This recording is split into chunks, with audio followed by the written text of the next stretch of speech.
ꯑꯍꯥꯟꯕꯃꯛꯇꯗ diamond radio channel ꯑꯁꯤꯒꯤ crime reports ꯊꯧꯔꯝ ꯑꯁꯤꯕꯨ ꯇꯥꯕꯤꯔꯤꯕꯁꯤꯡꯕꯨ ꯖꯦꯝꯁ ꯍꯩꯒꯨꯔꯖꯝꯅ ꯇꯔꯥꯝꯅ ꯑꯣꯛꯆꯕꯒ ꯂꯣꯏꯅꯅ ꯏꯀꯣꯛꯅꯣꯅ ꯈꯨꯔꯨꯝꯖꯔꯤ ꯉꯁꯤꯁꯨ ꯄꯨꯗꯨꯅ ꯂꯥꯛꯆꯔꯤ ꯗꯥꯏꯃꯟ ꯔꯦꯗꯤꯑꯣ ꯆꯦꯅꯦꯜ ꯑꯁꯤꯒꯤ ꯀ꯭ꯔꯥꯏꯝ ꯔꯤꯄꯣꯔꯠꯁ ꯇꯥꯡꯀꯛ ꯆꯥꯝꯃꯒ ꯃꯔꯐꯨ ꯇꯔꯥꯃꯉꯥ ꯁꯨꯕ ꯇꯥꯡꯀꯛ ꯑꯌꯨꯛ ꯑꯃ ꯂꯧꯃꯤ ꯑꯃꯈꯛꯅ ꯐꯥꯝ ꯑꯣꯏꯅ ꯇꯧꯕ ꯖꯒꯥ ꯑꯃꯗ ꯃꯍꯥꯛ ꯈꯣꯡꯅ ꯂꯥꯛꯂꯝꯃꯤ ꯅꯨꯄꯥ ꯑꯁꯤ ꯃꯍꯥꯛꯀꯤ ꯐꯥꯝꯗ ꯊꯕꯛ ꯁꯨꯕ ꯆꯠꯄꯅꯤ ꯑꯗꯨꯕꯨ ꯂꯝꯕꯤ ꯑꯃꯒꯤ ꯃꯄꯥꯟꯗ ꯅꯨꯄꯤ ꯑꯃꯒꯤ ꯑꯁꯤꯕ ꯍꯛꯆꯥꯡ ꯊꯦꯡꯅꯈꯤ ꯃꯗꯨ ꯎꯔꯨꯕ ꯃꯇꯝꯗ ꯃꯍꯥꯛ ꯄꯥꯈꯠꯈꯤ ꯃꯁꯤꯒꯤ ꯃꯇꯨꯡꯗ ꯃꯍꯥꯛ ꯄꯨꯂꯤꯁꯇ ꯀꯣꯜ ꯇꯧꯈꯤ ꯄꯨꯂꯤꯁꯅ ꯃꯐꯝ ꯑꯗꯨꯗ ꯌꯥꯝꯅ ꯊꯨꯅ ꯂꯥꯛꯈꯤꯔꯝꯃꯤ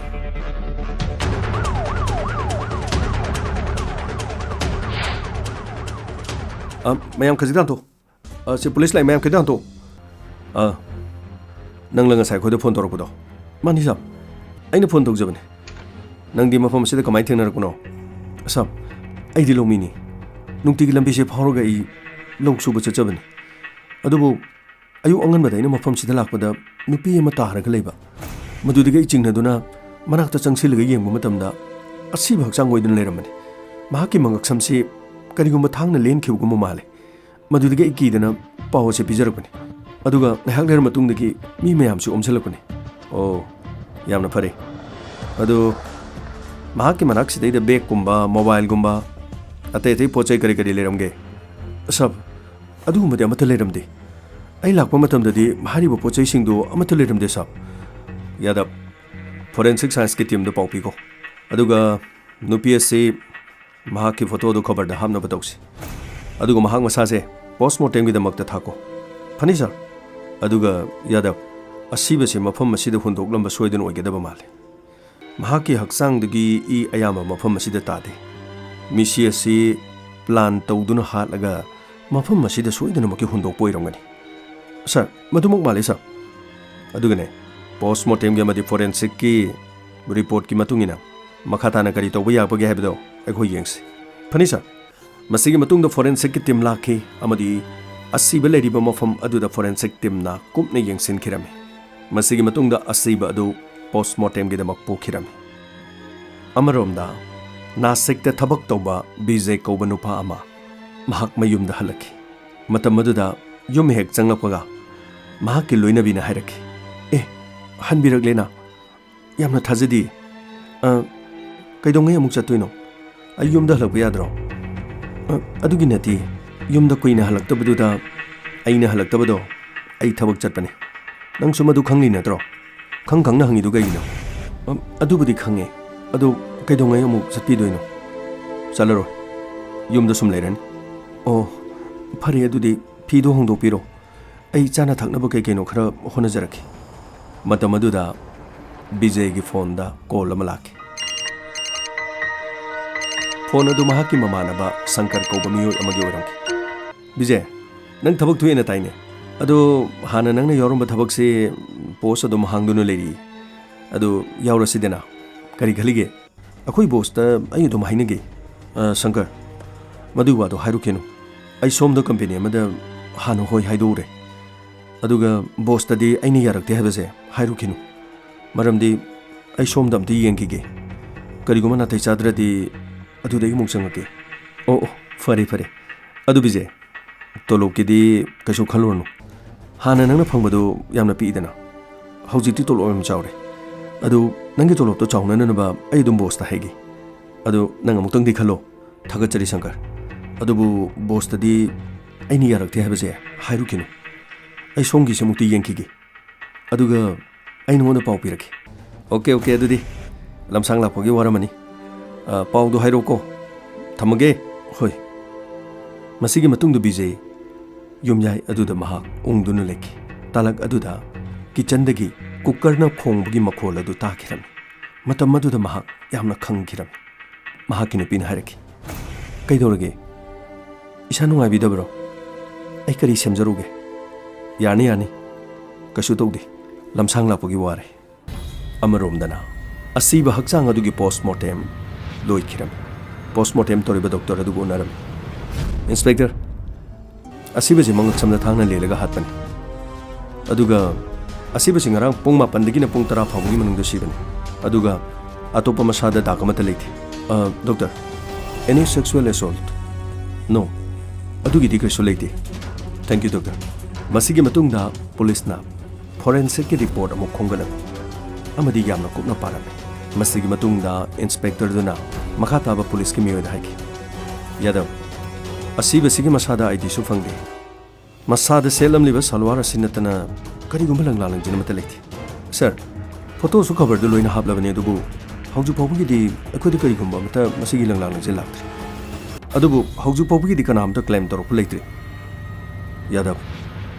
Yang bataban atai police station singdasu madugi pau lakbra missing report laibra haibna chingbado photo ga pibe yorom hadi asibasiga manargadi akoina misi asida ticket pada khara laigadab nupi ase mafam asidagi warabadi soidina maki claim torokadaban atopa mafam amadagi puraklaga mafam asidi yamna haisingna hat poiramni case asigi mari makong khangdabana haksang so dispose to yaroi dorbe akoi khara ngai batabani Asiba si masak khangkiduna imung manung laklabadi soidina mari makong khanggadabani asumna asiba asi kanagumba amatana claim torkhidi amadi police station kayada lakliba missing report aduga nupi asi gi photo ga karigumba mata chanaba lekhidi amaromdana imung amada miyai chelabi nupi amana mahaki mapurubada hairame tabiri bro somdam talakpiu wamta khanaseba kari torage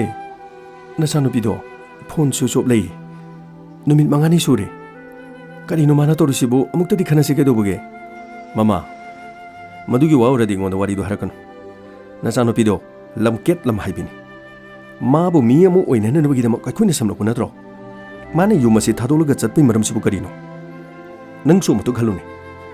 Ekhuina mabu mahimasing tamhandana mi oina ba semli badubu madu karino ba. Ekhuigi aran masibu karino.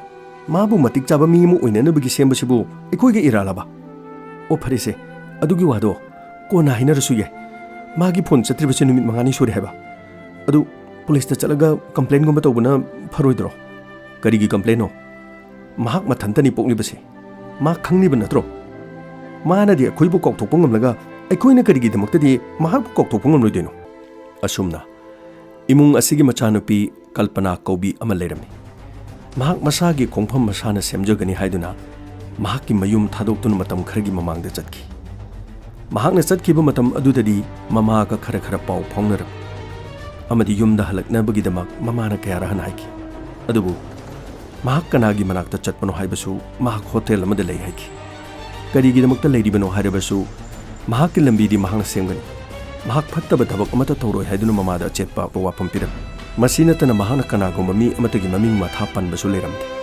maram masina mahak thirabasu kadai waida thigani mama mapana awaba haibadu oirami wafam masi mapada hogdok lurabasu mapadi saubana machanupi gi wafam panbe yakhidi adubu mama mahakti machanupi kalpana gi damak yamna wajarami amaromda asiba hakchang oina phangkiba nupi adugi karigumba langla langjin amata phangidi kana amatana su claim torpa lekhidi masidagi Case asi nong mahoki nini hoki asum sangdarakpana case ki file asi makhada thum satharami asumna tha ani hojin khirami masigi matungda police station aduda anouba ASP ama inong nong na posting lakhirami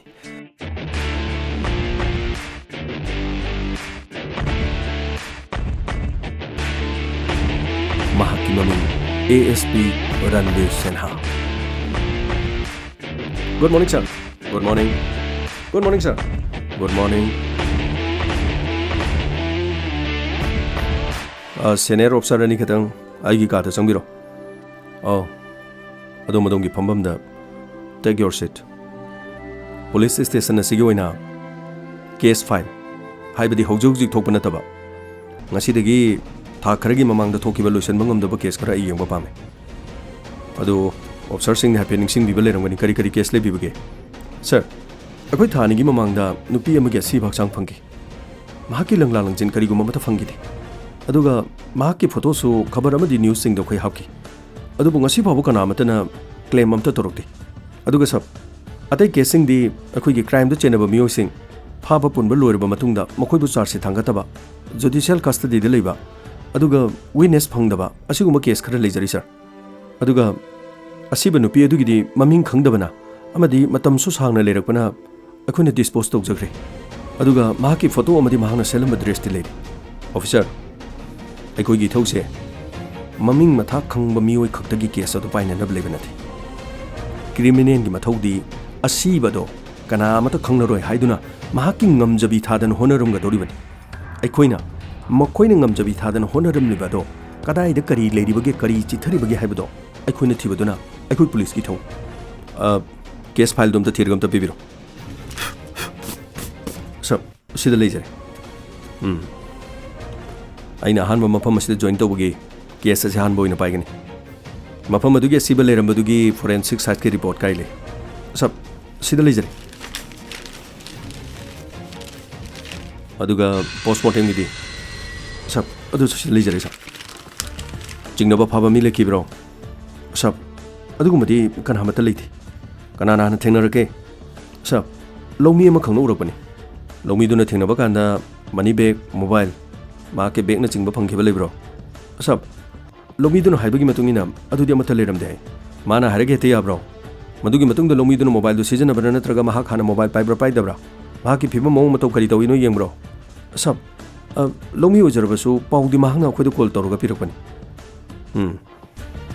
ꯐꯔꯦ ꯑꯗꯨꯒ sir ꯑꯇꯣꯞꯄ ꯃꯐꯝ ꯑꯃꯗ ꯍꯥꯠꯂꯒ ꯃꯐꯝ ꯑꯗꯨꯗ ꯄꯨꯔꯛꯄꯁꯨ ꯃꯥꯜꯂꯤ ꯅꯈꯣꯏꯗꯤ ꯀꯔꯝꯅ ꯈꯪꯉꯤꯕ ꯁꯔ ꯉꯛꯇ ꯊꯥꯡꯅ ꯂꯦꯠꯂꯒ ꯅꯨꯄꯤꯗꯣ ꯍꯥꯠꯂꯝꯕꯅꯤ ꯑꯁꯤꯕ ꯂꯩꯔꯝꯂꯤꯕ ꯃꯐꯝꯗꯨꯗ ꯏ ꯌꯥꯝꯅ ꯇꯥꯔꯝꯗꯦ ꯒꯨꯗ ꯑꯦꯅꯤ ꯑꯦꯁꯣꯜꯠ ꯅꯣ ꯁꯔ ꯀꯔꯤꯒꯨꯝꯕ ꯁꯦꯛꯁꯨꯑꯦꯜ ꯑꯦꯁꯣꯜꯠ ꯑꯝꯇ ꯂꯩꯇꯦ ꯑꯦꯅꯤ ꯁꯁꯄꯦꯛ DNA ꯍꯥꯏꯕꯗꯤ ꯁꯝ ꯐꯨꯠ ꯁ꯭ꯇꯦꯞ ꯅꯣ ꯁꯔ ꯃꯐꯝ ꯑꯗꯨ ꯂꯧꯃꯤꯁꯤꯡꯅ ꯆꯠꯄ ꯃꯐꯝ ꯑꯣꯏꯕꯅ ꯃꯐꯝ ꯑꯗꯨꯗꯗꯤ ꯃꯤꯌꯥꯝꯒꯤ ꯈꯣꯡꯒꯨꯜ ꯌꯥꯝꯅ ꯇꯥꯏ ꯑꯗꯨꯒ ꯐꯣꯔꯦꯟꯁꯤꯛ ꯇꯤꯝꯅ ꯈꯣꯡꯒꯨꯜꯁꯤꯡꯗꯨ ꯊꯤꯕ ꯃꯇꯝꯗ ꯃꯗꯨꯗꯤ ꯑꯋꯥꯕ ꯑꯗꯨꯝ ꯊꯣꯛꯈ꯭ꯔꯦ ꯑꯦꯅꯤ ꯃꯥꯔꯛ ꯍꯥꯏꯕꯗꯤ ꯇꯣꯔꯆꯔ ꯁ꯭ꯇꯔꯦꯡꯒꯨꯂꯦꯁꯟ ꯅꯣ ꯁꯔ ꯑꯗꯨꯒꯨꯝꯕ ꯑꯃꯠꯇ ꯂꯩꯇꯦ ꯒꯨꯗ ꯑꯗꯨꯒ ꯑꯁꯤꯕ ꯍꯛꯆꯥꯡ ꯂꯩꯔꯝꯂꯤꯕ ꯃꯐꯝ ꯑꯗꯨꯗ ꯃꯣꯕꯥꯏꯜ ꯀꯌꯥ ꯑꯦꯛꯇꯤꯚ ꯑꯣꯏꯕꯒꯦ ꯁꯔ ꯑꯗꯨꯗꯤ ꯑꯩꯈꯣꯏ ꯑꯦꯛꯇꯤꯚ ꯑꯣꯏꯕꯗꯤ ꯌꯦꯡꯖꯗ꯭ꯔꯦ ꯀꯔꯤꯒꯤꯅꯣ ꯑꯣꯐꯤꯁꯔ ꯋꯥꯏ ꯃꯗꯣ ꯌꯦꯡꯒꯗꯕꯅꯤ ꯁꯣ ꯄ꯭ꯂꯤꯖ ꯑꯁꯤꯕ ꯐꯪꯈꯤꯕ ꯅꯨꯃꯤꯠ ꯑꯗꯨꯒꯤ ꯄꯣꯁꯠꯃꯣꯔꯇꯦꯝ ꯃꯇꯨꯡ ꯏꯟꯅ ꯚꯤꯛꯇꯤꯝ ꯑꯁꯤꯅ ꯁꯤꯔꯤꯕꯁꯤ ꯄꯨꯡ 7ꯗꯒꯤꯅ ꯄꯨꯡ 10 ꯐꯥꯎꯕꯅꯤ ꯍꯥꯏꯔꯤ ꯑꯗꯨ ꯑꯣꯏꯔꯕꯗꯤ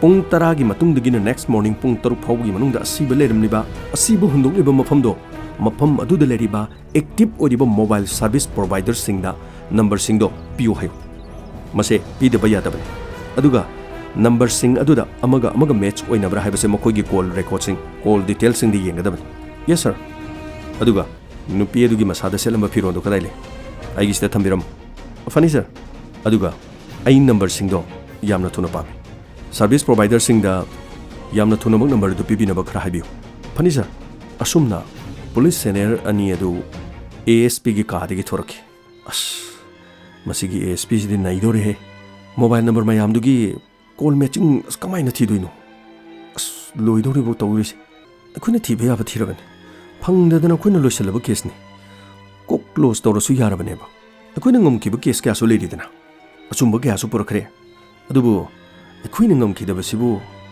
ꯃꯍꯥꯛꯅ ꯀꯃꯥꯏꯅ ꯉꯝꯗꯣꯏꯅꯣ ꯃꯊꯛ ꯊꯣꯡꯕꯒꯤ ꯌꯥꯊꯪꯅꯤ ꯏꯟꯗꯕꯗꯤ ꯌꯥꯗꯦ ꯀꯝꯗꯧꯅꯤ ꯆꯠꯁꯦ ꯅꯝꯕꯔꯁꯤꯡꯗꯣ ꯑꯩꯈꯣꯏ ꯂꯧꯔꯨꯔꯁꯤ ꯍꯣꯏ ꯆꯠꯁꯦ ꯃꯁꯤꯒꯤ ꯃꯇꯨꯡꯗ ASP ꯑꯗꯨꯅ ꯐꯨꯔꯤꯠ ꯑꯗꯨꯒꯤ ꯕ꯭ꯔꯥꯟ ꯀꯔꯤꯅꯣ ꯍꯥꯏꯗꯨꯅ ꯌꯦꯡꯂꯝꯃꯤ ꯑꯁꯨꯝ ꯐꯨꯔꯤꯠ ꯑꯗꯨ ꯌꯦꯡꯂꯛꯄ ꯃꯇꯝꯗ ASPꯗꯨꯅ ꯈꯟꯈꯤ ꯐꯣꯔꯦꯟꯁꯤꯛꯀꯤ ꯔꯤꯄꯣꯔꯠꯀꯤ ꯃꯇꯨꯡ ꯏꯟꯅ ꯐꯨꯔꯤꯠ ꯑꯁꯤ ꯑꯃꯨꯛ ꯐꯥꯎꯕ ꯁꯨꯈꯤꯗ꯭ꯔꯤꯕ ꯐꯨꯔꯤꯠꯅꯤ ꯍꯥꯏꯕꯗꯤ ꯑꯍꯟꯕ ꯑꯗꯨꯒ ꯃꯍꯥꯛꯀꯤ ꯐꯨꯔꯤꯠ ꯑꯁꯤꯒꯤ ꯉꯛꯁꯝꯗ ꯊꯥꯔꯤꯕ ꯕ꯭ꯔꯥꯟ ꯑꯁꯤꯅ ꯁ꯭ꯇꯦ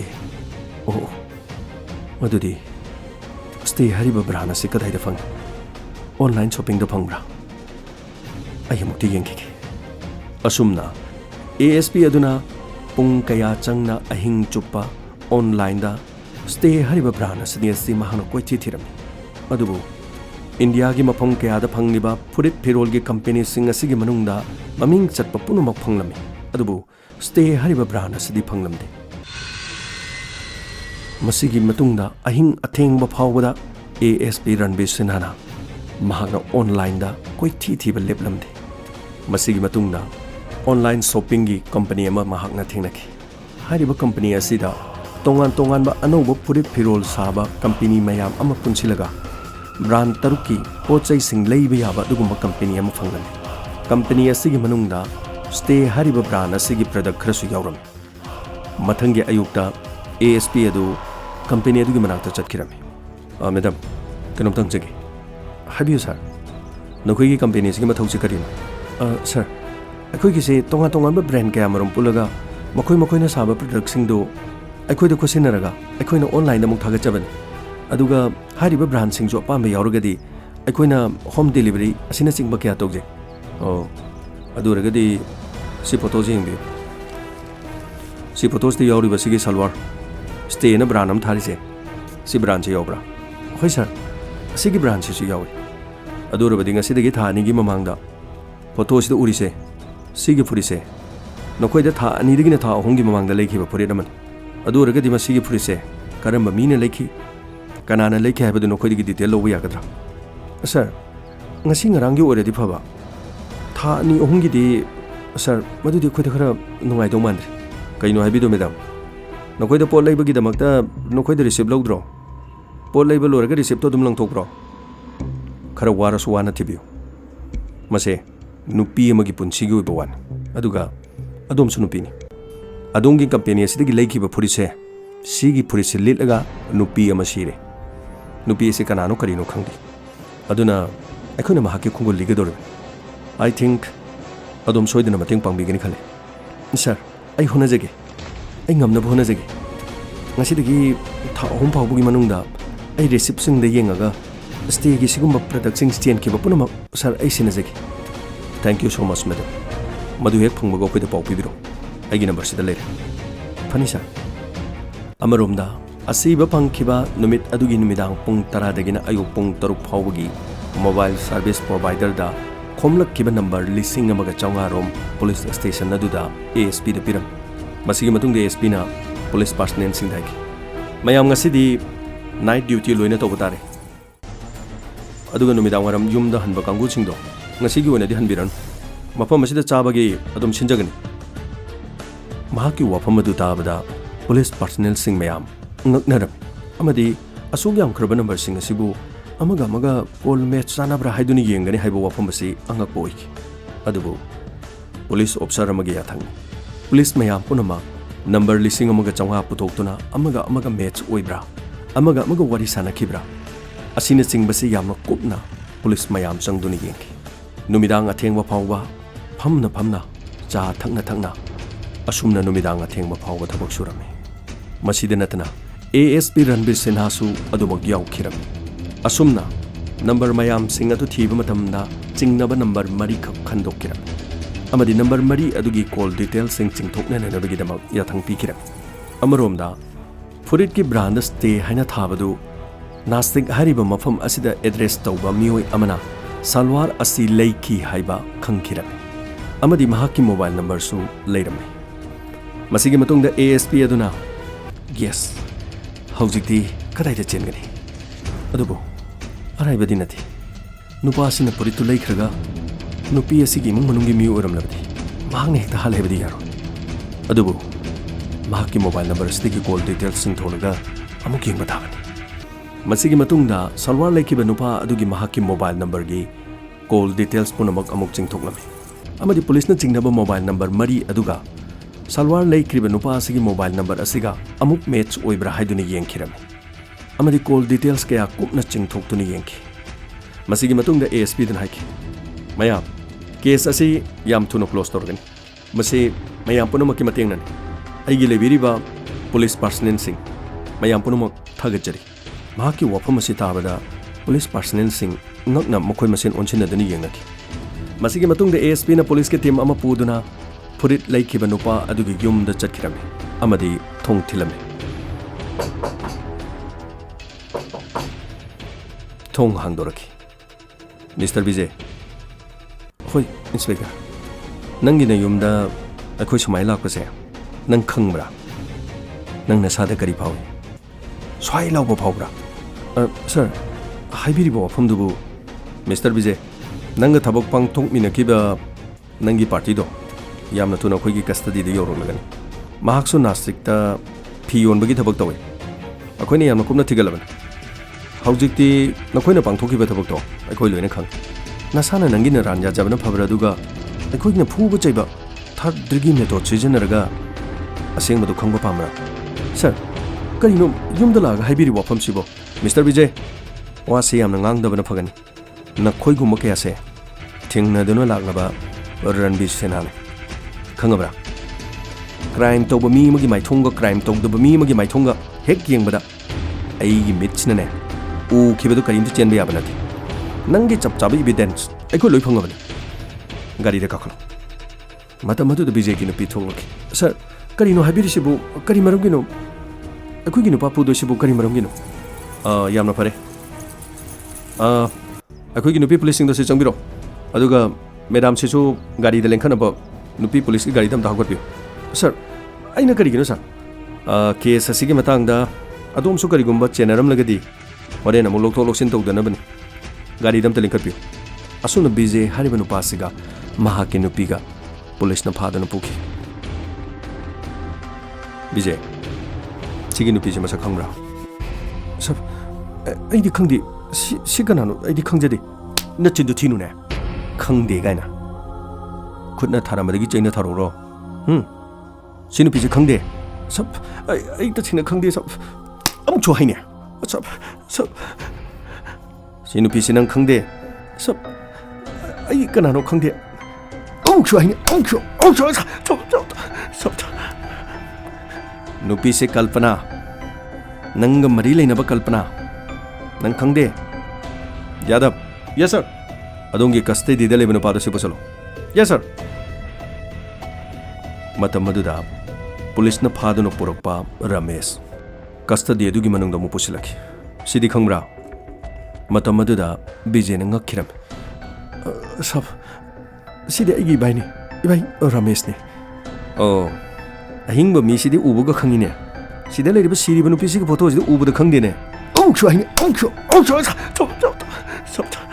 ꯍꯧꯖꯤꯛ ꯂꯣꯏꯅ ꯈꯪꯉꯛꯈꯤꯅꯤ ꯔꯃꯦꯁ ꯂꯦꯡꯁꯤꯜꯂꯣ ꯁꯣꯝꯗ ꯂꯦꯡꯁꯤꯜꯂꯣ ꯑꯗꯨꯒꯅꯦ ꯑꯁꯦꯡꯕꯁꯤꯡꯗꯣ ꯉꯁꯥꯏ ꯑꯩꯅ ꯍꯪꯕꯗ ꯅꯪꯅ ꯈꯨꯝꯈꯤꯕꯁꯤꯡꯗꯣ ꯁꯦꯡꯅ ꯅꯪꯒꯤ ꯅꯁꯦ ꯅꯨꯄꯥꯁꯤꯗ ꯁꯦꯡꯅ ꯍꯥꯏꯌꯨ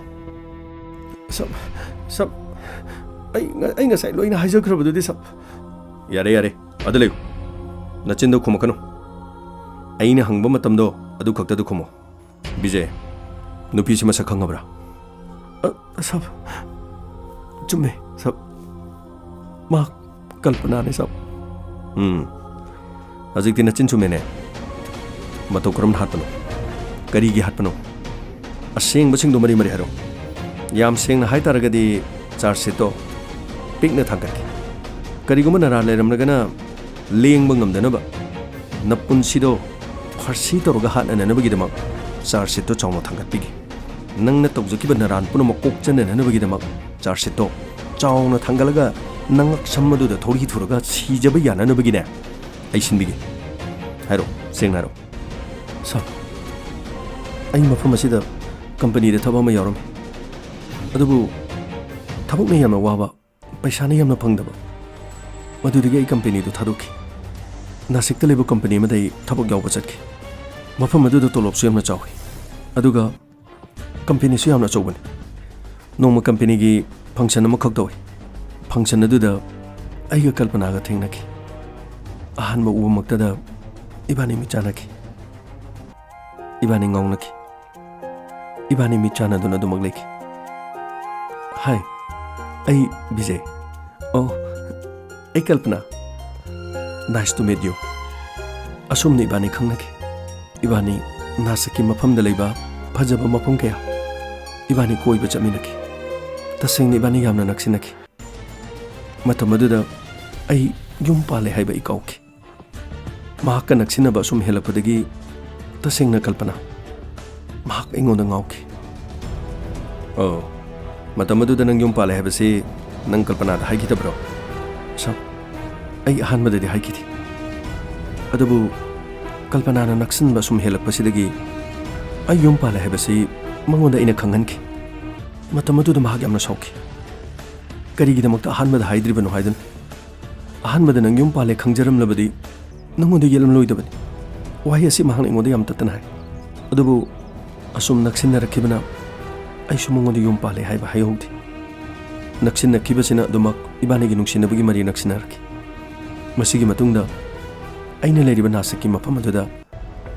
nong ma ahing ama mahak laki.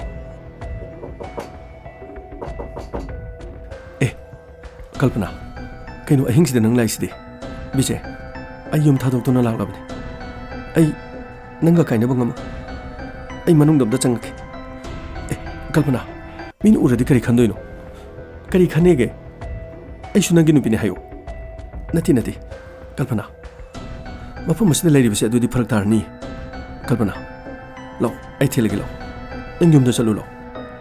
Wa phajana kona khana seba. Sinang na thori siam phatreba. Sidi loina kainarani. Karino? Nangna kainarani haisibo.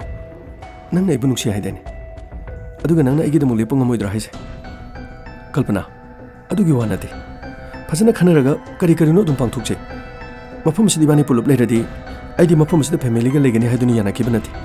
Aini leiriba mafum sidagi aigo soiduna tanthorokani. Ai aduda kaim khangdi. Ai yumda ima baba da yum thadoga. Aigi punsigi lambi samjarani haraga labani.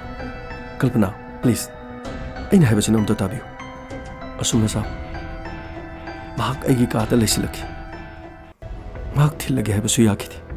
Masigi matungdagi aiga kalpanaga aina leiriba bara aduda punna laiminare haibase aigi ibaina khangki. Aigi ibaina khangmadagi pahose yumda taki. Ai amadi aigi nupi sarita. Amadi aigi ibai. Akhoi hum yumda watanar. Matam aduda aina chaliba lamchat asigidamak yumda leiriba nupiga aiga yamna khanaki. Matam aduda aigi ibai Ramesh na hairaki. Yare se nokhoi nina dum khana dogi to leiri. Hojik thoiba thodokche. Hojik mangda tari si karino si khana gadabani. Noini na khanari bido aduna thokiba thodokchingdo amu halo yagadro. Se akhoi wa ma khana se. Linju siba chaisu tektaba. Adudi karino ba. Adudi khalo dana nangsu khalo. Kari to gudigi do khalo. Matam aduda Bijay gi nupi na hairaki. Phare Bijay. Haukrabadi haukre. Ai punumakto. Ai loina kautholaki. Adubu makha tabasidi aina haibada nangna yabiyu. Karino sarita. Kalpana abo hatpa. Kari. Kamaina hatkadino. Madudi akoi punuma awafamda tani. Ai aduda khangde. Awafamda tagira taroira. Haujik taribasi awafamda tribro. Ai di aduda khangde. Mahaki punchibu lusinba. Bijay, aigi chanupina harise sina chumani. Nangna pangthokpa ngamdraga ai leisidi ai pangthoke. Aduga thabak asida nang yawgadab. Maramdi nang yawdrabadi masida nangna thaidoktuna sakrabadi ichanupi ga awafam thahongni. Aduna thabak asida nangsu yawgadab. Ibai, ai madudi ngamoi. Ai kalpana bo hatpa yawbadi ngamoi. Aduragana khalodana nangna. Masigi matung kari orakani. Nangi na takta khuna kari torokani do nang khangodana. Sab. Asumna plan ama sinki. Masigi matung dagi aina online company amadagi stay haiba brand adugi salwar ama aina chenki. Madugi khudon potu aina puraga kalpana da piki. Kalpana na khudon pot adu ubada yamna haraujaki. Matamaduda aina haiki. Kalpana se nangi damang leira ko salwar ni yamna maming leiba no ba hantak hangba stay brand gini yam phajabani mokhugi salwar se amta selom te yingi kaigino phajanu midang waram sida si selo haisibo koibe chalu se asing mo gira haise sesalo aduga phajabra yung asumna salwar adu selab matungda mahak yam haraujaki aina koibe chalu se haiduna mahak car da puthoroki asum gari thauduna laki gari adugi manungda maithongdo momono aina koiba chatpa pubirabani haiduna haraujatuna mahak gari adugi manungda tongjaki aina pangthokkodoriba thabak adudi mahakti khangjati adugo asum lambida sangna thorokpa matamda mahakna hairaki Bijay gari si amna sangna thongmankre kadai waiduno nangna ipurisibo yodore asidagi kitang chalaga yamna phajaba mafam am lei aduda koiru sena tobani da nang mafam du uradi pura ngaudui jan o chalo adudi ai mafam du yamna yongningi hoi Bijay nana gari se sum thobasida ai tumningi adu ai set chida sum tungeba adu nang mafam du yorkanda hodorokera okay baby tumo ai mafam du yoboga dum hodoroke asumna mahak sit adudadumak tumthaki. Masigi matungda aina lambi amagi mataida gari adu khamki. Amadi lambi adugi mataidagi Ibai Ramesh gari adugi maningda kakhalaki. Asumna mi leitabagi achengba tanja yengduna car अदुगी मनुंगदा इबाई रमेश ना थांग मचा अमा सतुकलगा कल्पना की मंगक्षमदा थांग अदुना लेनकी car अदुगी मनुंगदा ईना पुंगांगांगदुना ताकी मतम मदुदा इबाई रमेश ए विजय नंग साइना नंगी मोबाइल मुथलो हाइबदु मुथप्रा बाय आई मुथले जुमदगी थोरपदा ईना मोबाइल मुथले ओ यामना फरे मरमदी नंग मफम असिदा मोबाइल लोकेशन ओके हाइबसे पुलिस ता खंगन यादबने यामना फरे अदु हौजिक्ति मी लाक्तबगी तंजासी यंगगा असिबसे आई लोक्थरगे अदुगा नंग मफम असिदगी याम थुना चक्रो आइसु आइना थोपा चलगे अदुगा गाड़ी अदो इसिंगना निंथिजना जामथो गाड़ी दे ई मरिक मत पानबि यादे खोइ बाय आई चलगे असुमना सब गाड़ी अदुगी मनुंगदगी कल्पना गे सी बखचांग इबाई रमेश ना लोक्थो हुके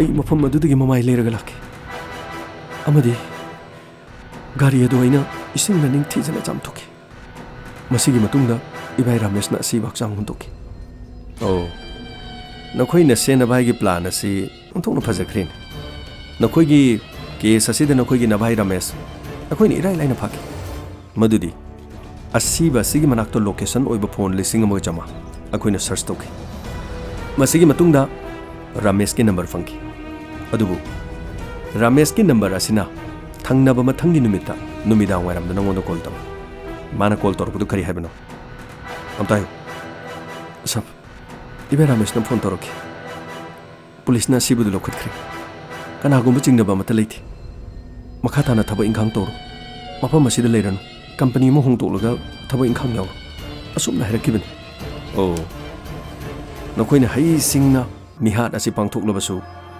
नखोइबो खोइना फाबा हाइबसिदि सोइद्रबनि अदुगा याम नुंगाइबो वाफम अमना केस असिदा नंगी नुपिसु चेनरि हाइबदि मिहात असिदा नंगी नुपीगी खुजिन थरांगसु याव नखोइगी पुंसिदा नुपी अमने येले हाइना खल्लगसु महाकपु हात्रबदि अतोपा लंबी अमा लेत्रब्रो मी अमना मी अमाबु हातपगिदमक कनाना अयाबा पीबगे हौजिक्ति नखोइ हुम करी थोए नखोइ अहुमगी मथक्ता चार्ज से थांगकनि अदुगा नखोइ अहुमगी मथक्ता कल्पनाबु हातपगिदमक अमदी मिहात असिल लोसिनननबगिदमक अमदी लौतुनननबगिदमक तोंगान तोंगान बा IPC की सेक्शन कया मरुम पांदुना नखोइ अहुमबु मथिक चाबा दंदी पिगनि असुमना मसिगी मतुंगदगी विजय की मचिंदगी कल्पना की ममा मपादा पुलिस न पाउ पिगी मतम मदुदा मखोइगी मचानुपी कल्पना असिगुम थौदोक अमदा मराइबक थीदुना मिहात थीना हातोक लगा हुंदोक लमलगनी हाइबो वखन असिदी ममा मपाना थाजरम